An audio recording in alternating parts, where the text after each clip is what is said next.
কি বুঝতে আমি পারছেন? দেখেন, জামাত নিয়ে আমি কোনো সমালোচনা করতে চাই না। আর জামাত সমালোচনার ঊর্ধ্বে একটা দল। যে দল জান্নাতের টিকিট বেচতে পারে, এত বড় পবিত্র, তার সমালোচনা আপনি কোন সাহসে করবেন? তার কোনো দোষ থাকলে কোন লোক জান্নাতের টিকিট কার সাধারণ মানুষের হাতে আসে?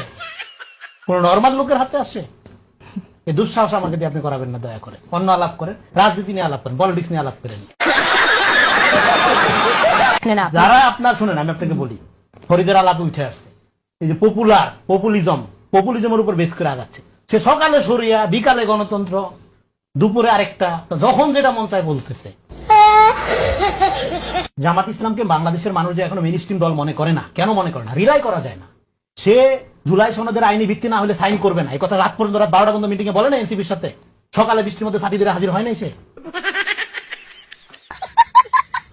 গণঅভ্যুত্থানের পরে নির্বাচনের সময় ইসলামী ভোট ব্যাংক বলে যে তারা আলাদা বিভাজন করলো, তারপরে নাম দিল, যেটা একটু আগে বললাম, নাম দিল ঐক্যবদ্ধ বাংলাদেশ।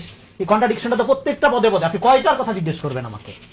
জামাতে আমিরের বক্তব্য, এই যে আজকে গোপালগঞ্জে বলছে যে ক্ষমা করে দিলাম, তার ছেলে মারা গেছে, তার বউ মারা গেছে, তার ভাগ্নি মারা গেছে, সে ক্ষমা করার কে? ক্ষমা করার এখতিয়ার কার?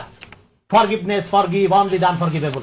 দেরিদা বহু আগে বলছে, ক্ষমা করার এজেন্সি কার? কেন ওই যে এনসিপির নেতা তো বলেছেন যে তিনি সেনাপতি, গণঅভ্যুত্থানের সেনাপতি। সেনাপতি হিসাবে সেনাপতি তার কে কি হারাইছে? সেনাপতি গণঅভ্যুত্থানের সময় তো কোথায় ছিলেন উনি? ওনার নামে তো, জামাতের নামে তো কোনো গণঅভ্যুত্থান হয়নি বাংলাদেশে। এইবার আপনি গণঅভ্যুত্থানের নামে শেখ মুজিব যেভাবে 71 পরে ক্ষমা করে দিলাম, তো দিয়া রাজনীতি শুরু করে দিল। আপনি আজকে একই দিকে যাচ্ছেন। আমি বারবার আওয়ামী লীগকে মনে রাখি যে কোনো দলের আচরণ পাঠ করার ক্ষেত্রে। হ্যাঁ, আমরা তো আওয়ামী কাঠামো থেকে বের হইতে পারতেছি না। হাসিনা কি মনে নাই আপনার? ভারত থেকে দীর্ঘদিন পরে আইসা হজের পট্টি বাইন্দা সবাই দেখছেন, বাপ মরে গেছে, মা মরে গেছে, কান্নাকাটি কইরা আমি ভিকটিম, একটু ভোট দেন, আইনা আইসা দেশে ক্ষমতাকে সর্বনাশ করে নাই। এখানে ন্যারেটিভ পলিটিক্স এর গুরুত্ব। যেমন ধরেন, বুয়েটে যখন নিরপেক্ষ ছাত্ররা তারেক রহমানকে গালাগালি করে মিছিল দেয়, সেটা হলো সাধারণ শিক্ষার্থীদের প্রতিরোধ হয়। কিন্তু আপনার এই ইয়াতে, এই যে এই কলেজে সাধারণ বিনা অনুমতিতে যখন আমার ছোট ভাই নাসিরুদ্দিন পাটোয়ারি ঢুকতে গেল, সেখানে যখন সাধারণ শিক্ষার্থীরা ডিপ মারলো, সেটা বিএনপির সন্ত্রাসী আক্রমণ, পারমাণবিক ডিম হামলা হয়ে যায়।